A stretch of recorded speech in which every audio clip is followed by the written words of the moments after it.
Investors Chronicle.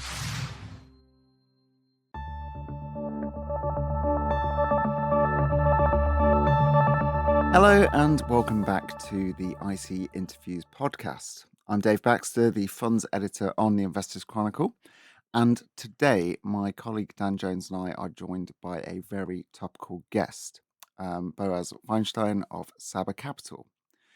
An activist investor, Saba has sent some real big shockwaves through the investment trust sector with its campaign to oust the boards on 7 trusts that it sees as underperformers.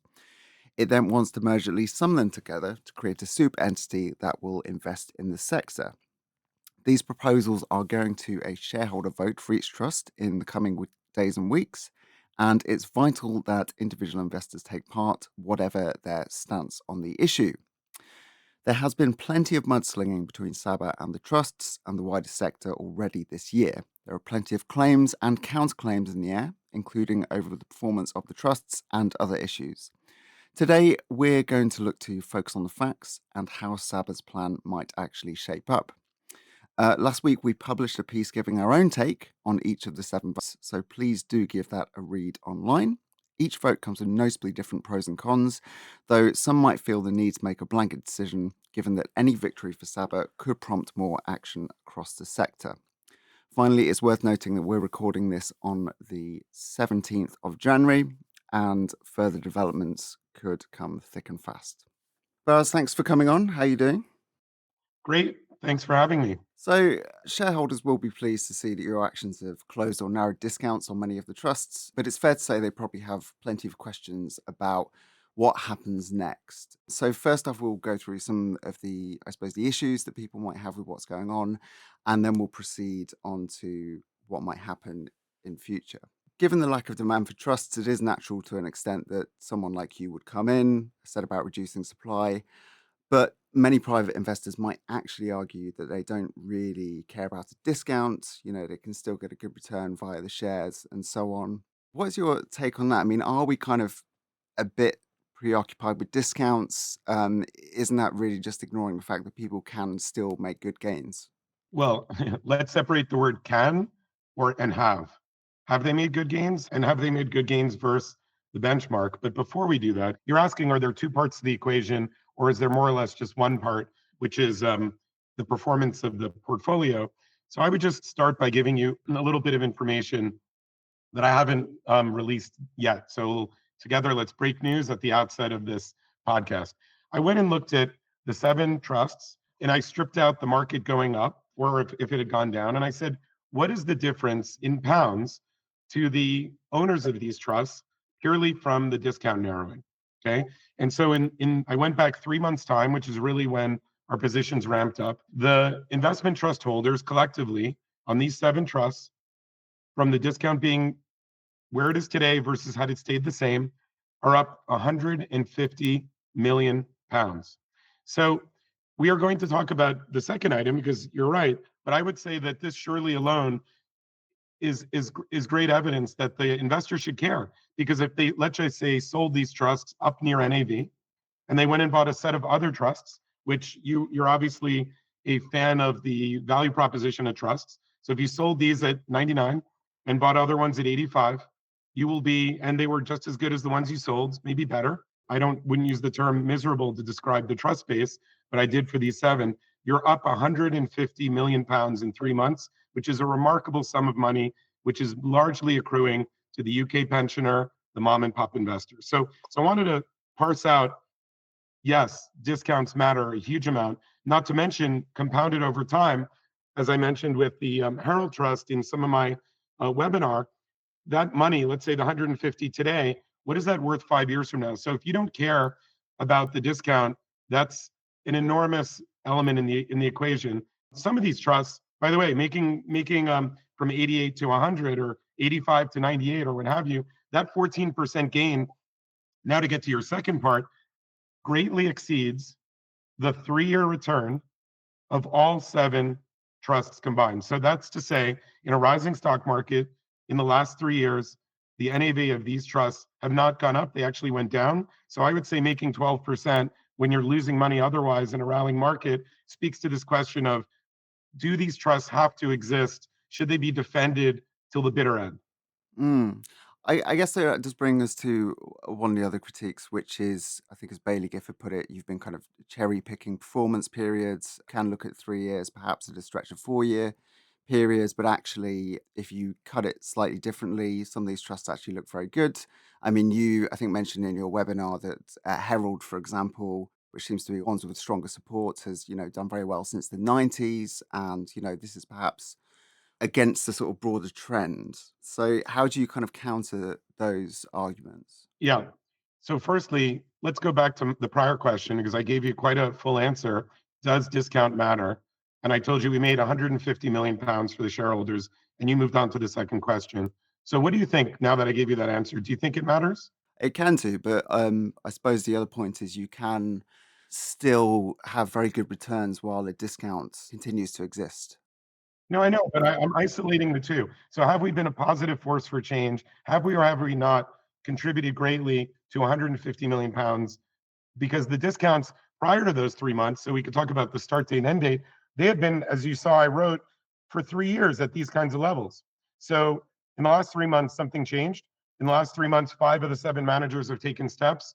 So I think I want to just, not to just have a tough question. I'll take all your questions. So 3 year performance, shouldn't I look at 4 year performance? If 4 year performance still is a terrible result, as I showed with KPC, for example, or EWI, should we go back 7 years? What do you think is the right amount of time for investors to be so frustrated that they might want a lower cost alternative from the ETF space, for example, where they can get the same kind of exposure? We did try and address some of your points. I think, as Dave said at the beginning, that shareholders will be very pleased with the action so far to have seen the discounts closed, but they may be more uncertain about what's going to happen next, as everyone is, because it's the future, we don't know. But can we talk about what the plan might be when these votes have come up? We don't know the results of those votes, but in a world where you win all 7, say, will you create one big vehicle? You've talked about creating an equivalent of the US fund, you have the US ETF. Is that your ideal scenario of creating one big vehicle that can then invest in other trusts at discounts were you to win all 7 votes? Yeah. So the first thing, thank you for that question, is that the investor is going to have a choice on a substantial, in 6 of the trusts, to full amount of their desire to exit at, say, 99. That would be the recommendation I would think should be made to the board. And they will get to vote with their feet. And they may take that 99 and buy a different Bailey Gifford fund or a different, fund of Janice Henderson. And, there's others at 85, 87. People have put out pieces about what else does Saba hold? How else can we profit from buying at 85, selling at 99? So they'll have that choice. And I think that that's really important because you're absolutely right. There's always uncertainty, and there's definitely uncertainty in what we're proposing. But that amount of certainty that they will be able to sell, which is what is 98% a public equity portfolio in the collective 7, and get 99 is something that they haven't been able to do for many years. And they can still stay in the investment trust market and bid us farewell. On the people that remain, okay, we actually think that there's going to be a lot of natural demand for it by sophisticated investors. Whether we do, to your question, a roll up of some of them, if we're appointed, into a trust structure, we may also do alongside of it an open-ended structure. Like you mentioned, in the US, we have an open-ended structure, an ETF, ticker CEFS. It's been around 8 years, come next month. And so we want to give investors the choice. If they want to stay with us, maybe there's more demand for ETFs because it is not this beleaguered sector like we have in the investment trust sector, where there's just a taint to it because of the fear of discounts. But in any case, us giving that liquidity is something that Janice Henderson, for all of you listening, may know or may not know, and Bailey Gifford did not offer their investment trust investors when they took over 2 different funds. One of them actually is KPC. And so we're doing quite a bit better for the investors by giving them choice. The ones who want to stay, what will they be in? They'll be in a pool of investment trusts. So it's going to be very close to home, very close to what they already had. It'll be a diversified pool of investment trusts, and we will select the ones that have the best, not just discounts. It's not as simple as discount. You have to be comfortable with what's in it. You have to be comfortable that you, meaning us, can narrow that discount through the force of will that we have shown so far in the UK. So there's been a lot of focus on private investors and both sides trying to kind of get the vote out there. It's interesting. Obviously, you normally have a mix of kind of professionals and privates. Have you had any sense of how professional investors are minded towards your kind of plan, that kind of thing? Have you heard anything? Yeah, I actually got a note this morning from one that said they're voting for us. I'm not allowed. I'm not to say which fund. Obviously, one would expect we would have some that would vote with us, some against us. So I'm not breaking any news.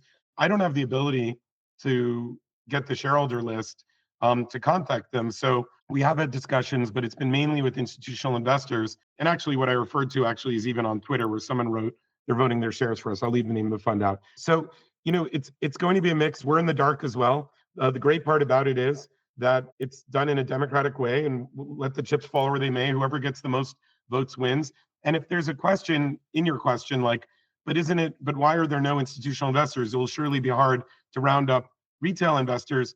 Well, part of the reason that there's less institutional investors is that they were the ones mainly dumping the shares these last 2-3 years.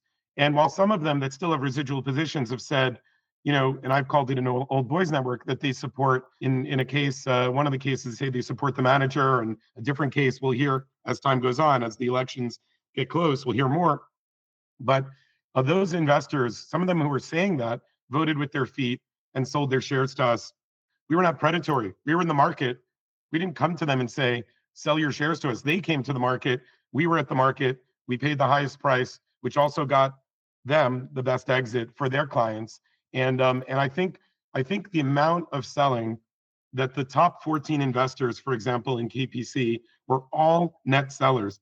None of them were unchanged. None of them were buyers in the big discount. Every one of them a seller. Tells you how much gravity, how much weight is on this market, and therefore how important Saba Capital was, since there aren't other funds like us that are buying into this space, at least not as far as I can tell from these shareholder roles. What about conversely, what happens if you don't win the votes or some of the votes? Would you consider coming back again, calling another vote? I think you've done that in the US with some BlackRock funds in the past. Again, it's an even harder hypothetical, I'm sure, for you, because obviously you want to win the votes, but do you have a plan for if things don't pan out as you hope in the next few weeks? I haven't really thought too hard about what we would do if we lose in a specific way to the UK, because we have experienced loss in the US. We've had maybe 5 dozen campaigns. It's actually very easy to pull back the curtain that's being claimed exists over what our plans are in the UK space. They're very similar to the US. If we can get shareholders who are fully aligned with us, we're the same just like them. We can get them a tender. We can get them an open ending. If it comes to liquidation, even as Janice Henderson voted to liquidate Trion, the UK investment trust in 2022, whatever is best for the shareholder. And those were some of the things, open ending and tender, that were rejected when we spoke to the different managers in the UK a year ago, a year and a half ago. They didn't think they needed to respond to us because they thought we weren't potentially going to be able to impact them. But we have in the US been able to. And only at the end have they now been scurrying to try to show competitive alternatives. So if you take the US as a model, that's what our game plan would be. Should we lose, we will hopefully have the fortitude and expect to stay in. Hopefully, if it was close, other investors would say, oh, if let's just say hypothetically the discount widens, now they say, oh, Saba lost by 2% or 4%, but now it's back to -10. I'm not modeling that. I'm just using hypothetical. Maybe you can come up with any scenario. I'll buy in at -10, and there's an annual general meeting coming up, and so it will just be a matter of time, because the shareholder, I don't think, I think there is a before and an after with this campaign, and I believe the after is shareholders are not going to tolerate managers doing nothing about the discount, because it is so simple for them to buy back shares, to tender for shares, and put their shareholders in front of their greed and narrow the discounts. You can now get 12 weeks of an Investors Chronicle print and digital subscription for just £12. You'll get instant access to our website and our app, plus the magazine delivered to your door every week. Check the terms and conditions in the show notes for more information. One thing I wanted to perhaps clarify was it was interesting with Herald, you've offered the cash exit at 99% of NAV. But on the recent webinar you held, you kind of suggested you were offering more of an incentive there because people had special love for Casey Potts than you might offer with the other trusts. So could you perhaps expand on what you might do with the other trusts in terms of things like a cash exit or that kind of thing? Yeah, my suggestion, if asked, would be that it be a cash exit on a substantial amount of liquidity needed to to offer them an ability to exit. I think 99, the exact same thing that I would think makes sense as we've done in the U.S. should be true for these other six funds. And we gave a reason why you don't necessarily offer the same terms. They're each independent deals. But I think the really important thing is the hypocrisy and irony of this all is that two of these four managers, it's not like I took out of the 30 managers or 50 managers, I took some that are not in this arena. And it's not like I took managers in this arena from 2004. In 2021, Bailey Gifford took over KPC and offered exactly £0 of liquidity for people to get out who didn't want their brand of positive change, even though it led to negative returns, substantially negative returns. The investor had no exit at 99.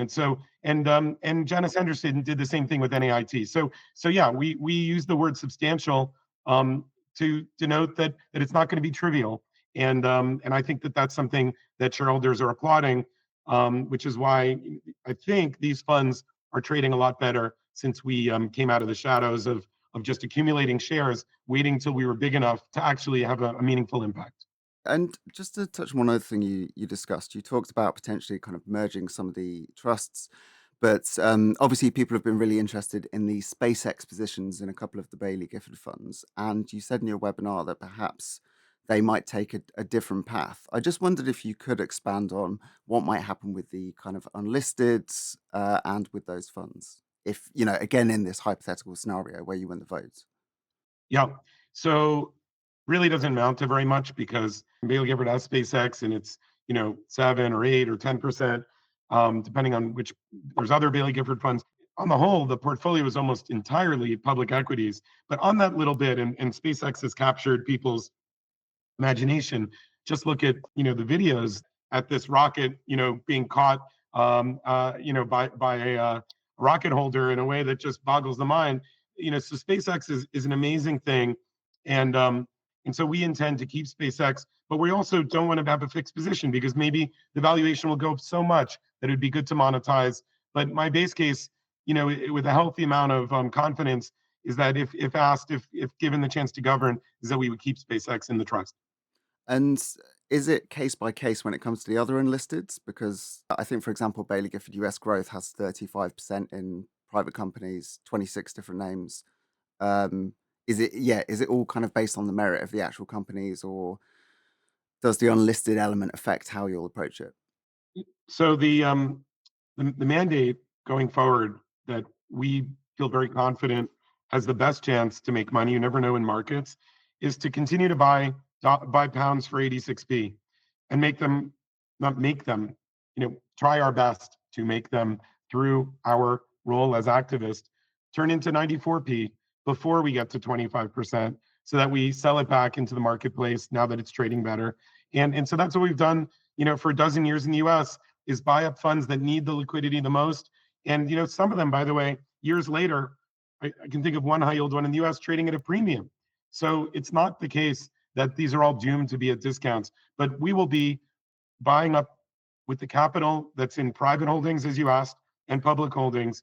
United Kingdom investment trusts would be substantially, most of what we buy, which has a twofold impact. First, we support the market by buying up the funds that have the most selling pressure, as evidenced in the discount.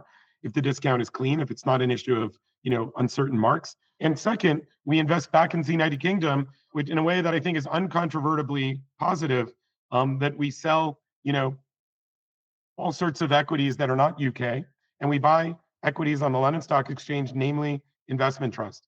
So with SpaceX being a real exception. So to answer it very cleanly, my expectation is most or all of the privates, other than SpaceX, would be sold. Can we go back to the potential new fund, new ETF, new trust, whatever form it takes? When you look at rolling up things into it, that's how you'll start. But then you talk about engaging with them, buying trusts on a discount as per the strategy in the US. I'm just interested in knowing a bit more about how that would work in terms of how you engage with them. Would you ultimately, in some cases, perhaps look to requisition another set of trusts and perhaps roll some of them back into this bigger vehicle? Or would you look to effectively, typically, get a presence on the shareholder register, your presence becomes recognized, the discount closes, as we've seen with some of these trusts, these 7 we're talking about now, and then get out at that period? Maybe with a look at the existing US ETF is instructive here in terms of those holding periods. Do you tend to buy in, see the discount close, get out, or do you tend to buy in and have an engagement process and try and advocate for more change, that kind of thing? Yeah. So I think it's important. It's a great question. It's important to note that. So first, yes, we would buy up discounted UK investment trusts. We would then work with management. Would it involve us taking over the trust? Actually, I think the most likely, if you look at our history in the US, having done this again, actually it's more like 6 dozen times, is that in almost every case, we exit through liquidity provided by the management, not through a takeover. And actually, by doing it in this way here, after being really ignored for a couple of years, I think we're going to end up where the answer is much more what you said at the end, that the managers are going to buy back more aggressively as they've done this year versus last year, and and they're going to offer liquidity because it's one thing to buy these trusts up at minus 15, and then the discount, let's say, happens to go to, let's just say an example, minus 5, because people think we might offer liquidity at minus 1. Well, if we don't actually prepare for a scenario, at least, where if it otherwise fails, where we take over the trust, how should we or any other shareholder of consequence be able to get out of size at 95? The exit in the US, if you look at what we've done, is to exit by getting the manager to put their greed behind the shareholder interest instead of in front of, and shrink their fund a little bit, meaning sell IBM, sell AT&T, sell whatever it may be. 16% is in the UK. Okay, so they sell a little bit of the equity portfolio because the shareholder in the UK wants their money back and they don't want to sell at a really bad price. And so those funds will shrink a bit. And then when they trade at better levels, as we've seen in the US and we've seen in the UK, new shares may be issued and they can grow a bit. And it's really about how much demand there is. In the end, gentlemen, Saba cannot hold this market up with its 2 arms. Even now, owning as much as we have, there are so many trusts that need our help, shareholders who need our help. I've been actually on X, on Twitter, receive messages where people are saying, what about this one? What about that one? Can you get involved? And at present, despite our giant positions in the UK market, we are under 1% of the investment trust market. And if we're really successful and we offer liquidity, we will still be most likely under 2%. So we're still going to be 2 out of 100. And the marketplace will still be rife with discounts. But I think we'll have signaled to the rest of the trusts that they need to do better. Yeah, it's interesting. I was kind of wondering where you think you could turn your attention next. As you've discussed, and some people have highlighted, there are various trusts where you do have stakes, and you made an interesting comment that perhaps, I suppose, your action on the 7 trusts might prompt them to do more kind of shareholder-friendly actions. I mean, would you now focus on places where you already have positions? And also, are you going to be limited to things like kind of equity portfolios, that kind of thing?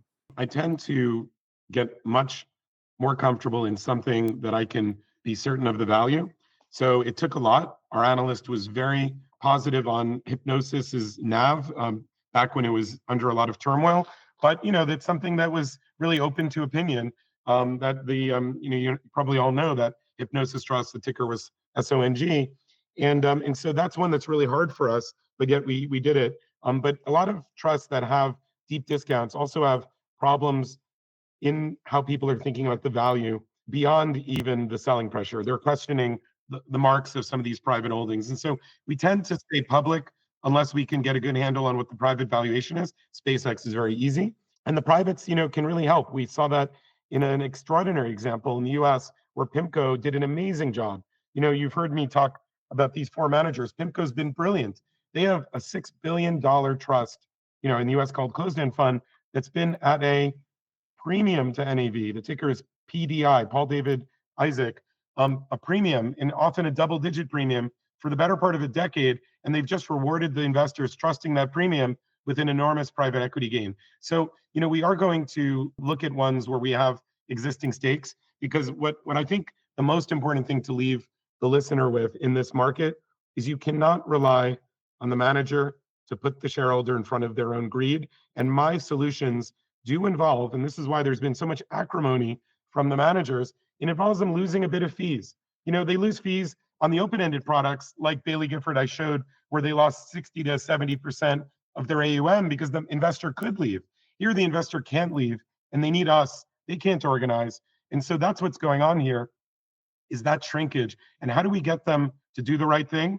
I don't think we can do anything better than showing up with a lot of shares. Just to go back to the shape of this fund and the size of it in particular, I know we said it's difficult to predict the future and how many votes you'll win, but do you have, and you may not want to say the exact number, but do you have a size in mind for how big this ETF, this trust of trusts, if it takes that form, would need to be for you to then shift to the process that happens in the US, where you are trying to engage in reform rather than take over? Is there a certain size, or does that ultimately depend on what you get out of these 7 votes and how you go from there? Yeah. So look, there's a lot of assumptions built into how many of these might we win. If we win, will we be given the mandate? If we get the mandate, what percentage of the investors will take that liquidity offer? What will that liquidity offer be? But if I put it all together, and instead of trying to dodge the question, given the scale, so I can say this: if given the mandate, if we win all 7, which is going to be really a challenge, given some of the misinformation about our fees, our performance in our U.S. product, which is plainly available for anyone to see. If we happen to, just as a hypothetical, it certainly appears like, using tender rolls for the U.S. examples, we would end up with a couple billion pounds of capital to go out and invest into the UK market that is currently not invested in the UK market. So a net enormous shot in the arm for the UK trust sector. And I think the thing about the ETF question versus the trust question is that I think the ETF is an interesting product to have alongside because it can grow. It's not about what's the size of the thing today, because in the US, our ETF has grown every year. Investors want more of it than they wanted the last year. And we didn't have any sort of marketing plan. It happened organically. So I think the neat thing is that there isn't a product like this in the UK, whereas in the US, there are a number of them. We're not the only ones to have portfolios of trusts in an ETF, or portfolios of I'll use the US word, closed-end funds in a closed-end fund. And turning to I suppose the kind of investment trust, again, hypothetical investment trusts, even some strong performing trusts do struggle to, I suppose, get a grip on their discounts. And even before, the 3-year or so period where things have been especially tough. Do you have in mind what kind of measures you would hope to use to kind of keep a discount in check? Obviously, there are various different things trusts try to do at the minute. Yeah. So look at what we did in the 2 US versions that we run. One is the ticker is BRW, one is SABA, which we've only run for now a year and a couple of weeks.